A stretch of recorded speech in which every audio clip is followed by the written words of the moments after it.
அனைவருக்கும் வணக்கம். கடந்த சில வாரங்களா பார்த்தீங்கன்னா நம்மளுடைய ஒன்றிய பிரதமர் அவர்கள் அடிக்கடி தமிழ்நாட்டுக்கு வந்துகிட்டே இருக்காரு.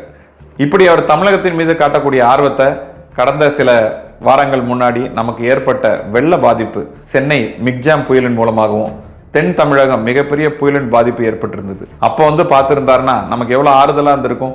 அன்னைக்கு நம்மளுடைய தமிழக முதலமைச்சர் அவர்கள் வெள்ள நிவாரணத்தில் பாதிக்கப்பட்ட மக்களுக்கு நிதி வழங்குங்கன்னாங்க.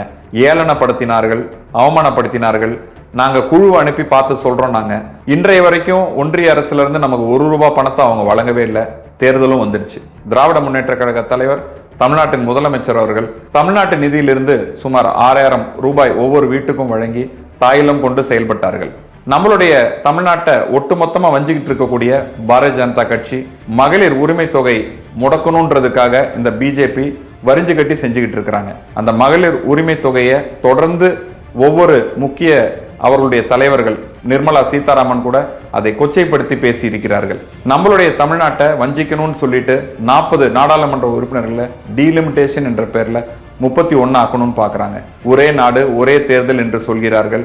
ஜிஎஸ்டி பணம் தமிழகத்துக்கு வழங்க வேண்டியதை நியாயப்படி கொடுக்கவே இல்லை. அதே மற்ற மாநிலங்களுக்கெல்லாம் சேர்த்து கொடுக்குறாங்க.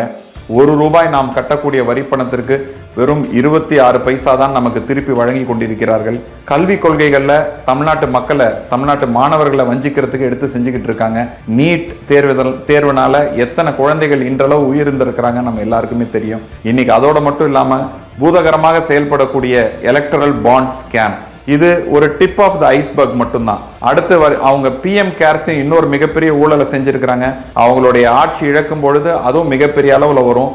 இந்த எலக்ட்ரல் பாண்ட் ஸ்கேம்ல சுமார் ₹16,500 கோடி அளவுல பெறப்பட்ட பாண்டுகள்ல 50% பாண்ட் பிஜேபிக்கு மட்டுமே பெறப்பட்டிருக்கு. திராவிட முன்னேற்ற கழகம் அவர்களுக்கு வழங்கப்பட்ட நிதியை வெளிப்படைத்தன்மையோட பதிவிட்டார்கள். ஆனால் அதே நேரத்தில் பாரதிய ஜனதா கட்சி இன்றளவுல இன்னைக்கு பிரதமர் அவர்கள் கோயம்புத்தூர்ல பிரச்சாரம் மேற்கொள்றாரு, நாளைக்கு சேலத்துல மேற்கொள்றாரு.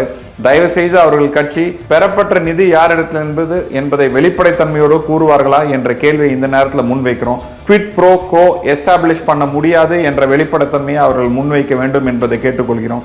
எப்பொழுதுமே ஒவ்வொரு மாநிலத்துக்கு போகும்பொழுது பிரதமர் அவர்களை கோபேக் மோடி என்று சொல்வார்கள்.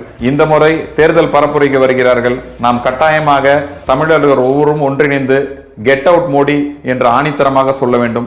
நன்றி, வணக்கம்.